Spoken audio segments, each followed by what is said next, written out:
सुली, जो एक मशहूर के पॉप स्टार थी और एपेक्स ग्रुप की मेंबर, 14 अक्टूबर 2019 को अपने कमरे में रस्सी से लटकी हुई मरी मिलती है। बाद में पुलिस ये कंफर्म करती है कि सुली ने सुसाइड किया था बिकॉज ऑफ साइबर बुलिंग और hateful comments. Singer and actress Holly, a former member of the K-pop girl band FX, was found dead Monday afternoon. Holly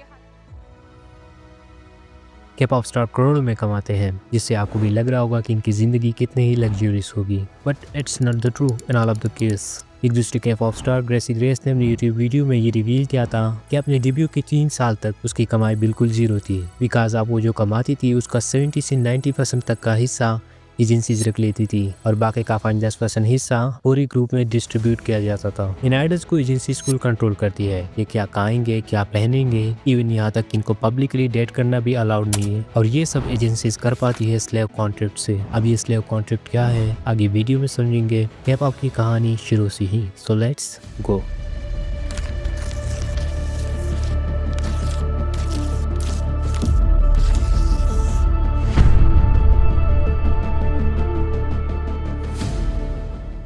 K-pop जो कोरियन म्यूजिक इंडस्ट्री है, इन इसके world wide millions of fans हैं। Black Pink, एक्सो, twice, इनके लाखों fans Pakistan में भी हैं, जबकि BTS का तो पाकिस्तान में एक अलग ही फैंडम है। K-pop हर साल साउथ कोरिया के लिए बिलियंस ऑफ डॉलर जनरेट करती है और साल 2024 में K-pop ने ऑलमोस्ट $8 बिलियन जनरेट की थी और ये नंबर हर साल बढ़ रहा है। K-pop का कोरिया के टूरिज्म में भी एक अहम रोल है। साल 2013 में 31% लोगों ने कोरिया विजिट किया था जस्ट फॉर K-pop। इनमें से ज्यादातर लोग 22 एज के अंडर ही थे। K-pop के इंटरनेट पर एक मासिव फैन फॉलोइंग है और इनकी कम्युनिटी पर बहुत सारी एक्विजिशन भी लगते रहते हैं, जैसे कि एल्गोरिथम को डिस्टर्ब करना ताकि इनका फेवरेट स्टार चैट के टॉप पर बना रहे। K-pop स्टार जो स्टेज पर परफॉर्म करते हैं, ये कोई इंडिविजुअल ग्रुप्स नहीं होते, इनको एजेंसीज की तरफ से कंट्रोल किया जाता है। पर इस सिस्टम की शुरुआत कैसे हुई, तो चलो शुरू करते शुरू से।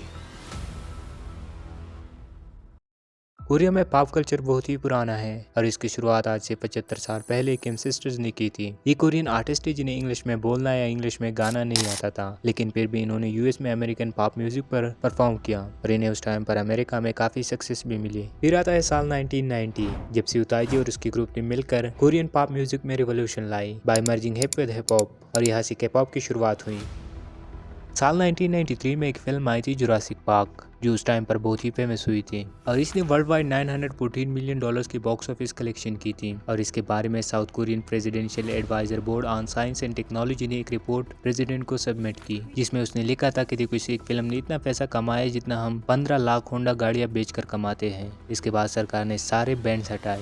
साल 1998 से पहले कोरिया में डिक्टेटरशिप थी और मूवीज एंड म्यूजिक पर बहुत सारे रिस्ट्रिक्शन थी, जैसे कि मूवी में सोशल इशू पर बात नहीं कर सकते, गवर्नमेंट के अगेंस्ट कुछ बोल नहीं सकते एंड एटसेट्रा। पर इसके बाद साल 1998 में किम डाई-जुंग इलेक्शन जीतता है एंड सारे रिस्ट्रिक्शन हटाते हैं और मूवीज एंड म्यूजिक को प्रमोट करना शुरू करते हैं, जिसका रिजल्ट आज आपके सामने है। आज South Korea movies and music में one of the leading country है। खैर, सिउताइजी और उसकी ग्रुप को K-pop का फर्स्ट जनरेशन माना जाता है और आज का दौर जिसमें BTS, Black Pink, EXO and Twice जैसे ग्रुप हैं, ये K-pop का थर्ड जनरेशन है। K-pop स्टार बनने से पहले इन आइडल्स को ट्रेनिंग दी जाती है, जिसका अर्ली कास्ट मिनिमम 1.5 करोड़ तक का होता है, जो कि ज्यादातर आइडल्स अफोर्ड नहीं कर सकते और इसलिए ये कंपनीज उनको एक ऑफर देती है। अब वैसे तो कंपनीज बहुत है, लेकिन जो बिग एंड पावरफुल है उसमें SM entertainment, YG entertainment and GYP entertainment शामिल है और यही कंपनियां ट्रेनिंग एजेंसीज को भी कंट्रोल करती हैं। अब जो बंदा ट्रेनिंग कॉस्ट अफोर्ड नहीं कर सकता, उसको ये ऑफर देते हैं स्लेव कॉन्ट्रैक्ट की, जिसमें ये एजेंसीज ये ऑफर करती है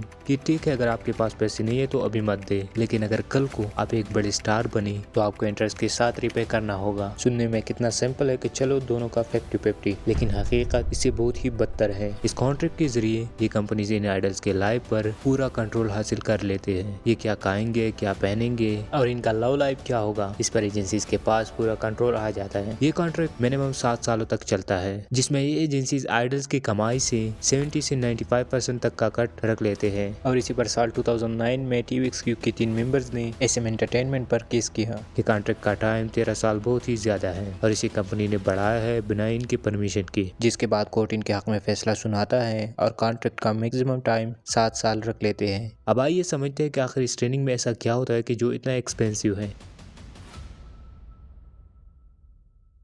यहाँ पर ट्रेनिंग्स को सब कुछ सिखाया जाता है। इन्हें singing, dancing, acting and even face पर एक फेक स्माइल बनाना भी सिखाया जाता है। यह है YG एंटरटेनमेंट के ट्रेनिंग्स के लिए डेली रूटीन। 7 बजे उठना होगा, 8 से 10 तक स्कूल, 4 घंटे सिंगिंग, 1 घंटे के लिए जिम, 2 घंटे कोरियन लैंग्वेज क्लासेस और 3 घंटे इन्हें डांस प्रैक्टिस दी जाती है। अब ये बहुत ही मुश्किल है, लेकिन इनसे भी मुश्किल होते हैं इन इंस्टीट्यूशन के रूल्स एंड रेगुलेशन, जो ऑलमोस्ट जेल जितने स्ट्रिक्ट होते हैं। Strictly no dating, no mobile use, opposite gender से बात करने पर कंप्लीट बैन, और म्यूजिक कंपनी के ऑर्डर पर 1 हफ्ते के अंदर ही आपको 7 किलो का वजन कम करके ही दिखाना होगा। K-pop में सिर्फ सिंगिंग और डांसिंग से काम नहीं चलता, यहाँ पर लुक्स भी काफी मैटर करती हैं, और K-pop की ब्यूटी का डिफिनेशन बहुत ही अलग है। और इनके लिए ब्यूटी का मतलब नेचुरल ब्यूटी नहीं होती, बल्कि YG line, small face, clear skin, big eyes etcetera. और अगर कोई इनकी लुक्स की बाउंड्री हिट नहीं करता तो फिर K-pop में सर्जरी वाला ट्रेंड काफी कॉमन है। एजेंसी ट्रेंड्स को फोर्स करती है एक सर्टेन वे में दिखने के लिए, और अगर कोई ऐसा नहीं करता तो सिंपली उसे डेब्यू करना अलाउड नहीं किया जाता।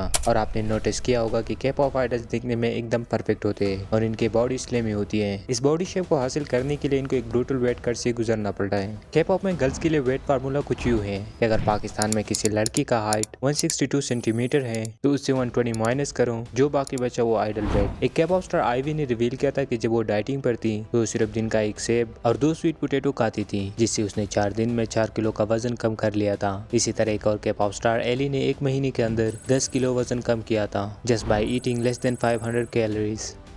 अब अगर कोई इन सब मुश्किलात को क्रॉस कर भी ले तब भी उसके प्रॉब्लम्स हल नहीं होते। हर साल 200 से ज्यादा ग्रुप्स को डेब्यू के लिए तैयार किया जाता है, जिसमें से 50 या 70 ही डेब्यू कर पाते हैं, और उसमें से भी 3-4 ही मार्केट में चल पाते हैं। मतलब सक्सेस रेशो सिर्फ 7-8%। अब इसके बाद भी इनके मुश्किलात कम नहीं होते और इनको कॉन्स्टेंटली सर्जरीज कराने पड़ते हैं, क्योंकि K-pop फैंस बहुत ही टॉक्सिक होते हैं। अगर वो किसी आइडल की स्किन पर थोड़ा सा भी एलर्जिक रिएक्शन नोटिस कर ले तो फिर वो उसे सोशल मीडिया पर ट्रोल करना शुरू कर देते हैं। इवन तो उन्हें स्टेज पर भी बुली किया जाता है और अगले बुलाते हैं। K-pop फैंस का अनकंडीशनल लव कई बार उनके आइडल्स के लिए ही प्रॉब्लम बन जाती है। K-pop आइडल्स पब्लिकली डेट नहीं कर सकते और इनके कॉन्ट्रैक्ट में भी ये साफ साफ मेंशन होता है, और जो भी आइडल ऐसा करता है तो उसके फैंस कैंसिलेशन की डिमांड करते हैं और ट्विटर पर ट्रेंड चलाते हैं, क्योंकि कुछ फैंस ये एक्सेप्ट ही नहीं कर पाते कि उनका फेवरेट आर्टिस्ट किसी और के साथ हो सकता है, क्योंकि इन आइडल्स को रिप्रेजेंट ही इसी तरह किया जाता है जिससे इनके फैंस को ये लगने लगे कि उनका फेवरेट आर्टिस्ट हमेशा उनके लिए रोमांटिकली अवेलेबल रहेगा। ये फैंस इतने टॉक्सिक होते हैं कि अगर कोई आइडल अपनी फैमिली के साथ भी फोटो शेयर करे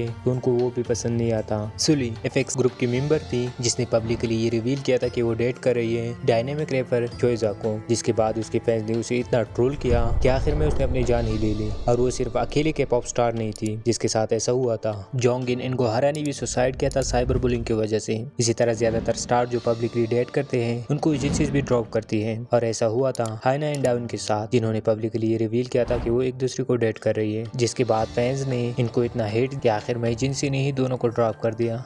खैर ये तो सिर्फ K-pop का अंदर साइड है, K-pop के बाहर फैंस भी कुछ ठीक नहीं है, और ये 16-17 साल की नुनिया ऐसे हथकंडे इस्तेमाल करती है कोरिया जाने के, जो खुद को भी मुसीबत में डाल देती है और अपने फैमिली वालों को भी। और ऐसा ही किया था तमिलनाडु के तारोल डिस्ट्रिक्ट से ताल्लुक रखने वाले 3 लड़कियों ने, जो क्लास 8 के स्टूडेंट थे एंड इनका एज जस्ट 13 ही था, और ये BTS के डाई हार्ड फैंस थे और उनसे मिलना चाहते थे। तो इसके लिए उन्होंने एक प्लान बनाया कि कारोल से निकलकर चेन्नई के विशाखापट्टनम जाएंगे और वहाँ से किश्ती पकड़कर कोरिया पहुँच जाएंगे और BTS से मिल लेंगे। इनके पास टोटल पैसे सिर्फ 14,000 थे। खैर ये ऐसा करती भी है, और वहाँ पहुंचकर उनको पासपोर्ट के बारे में पता चलता है और वहाँ से वापस ट्रेन पकड़ लेते हैं। तब तक घर वालों ने भी पुलिस को इन्फॉर्म कर लिया था, और ऐसी ही रह जाती है इनकी प्रेम कहानी अधूरी। और ऐसा महाराष्ट्र में भी हुआ था। उन्होंने घर वालों से पैसे लेने के लिए किडनैपिंग का बहाना बनाया था ताकि वो कोरिया जा सके और BTS से मिल सके। खैर K-pop में सिर्फ गलत काम ही नहीं होते बल्कि बहुत सारे अच्छे काम भी करते हैं, जैसा कि 2020 में BTS एंड हाइब ने $1 मिलियन की डोनेशन की ब्लैक लाइव मूवमेंट को सपोर्ट करने के लिए, जिसका मकसद ब्लैक लोगों को सपोर्ट करना था जिनके ऊपर अराउंड द वर्ल्ड ज्यादती हो रही है।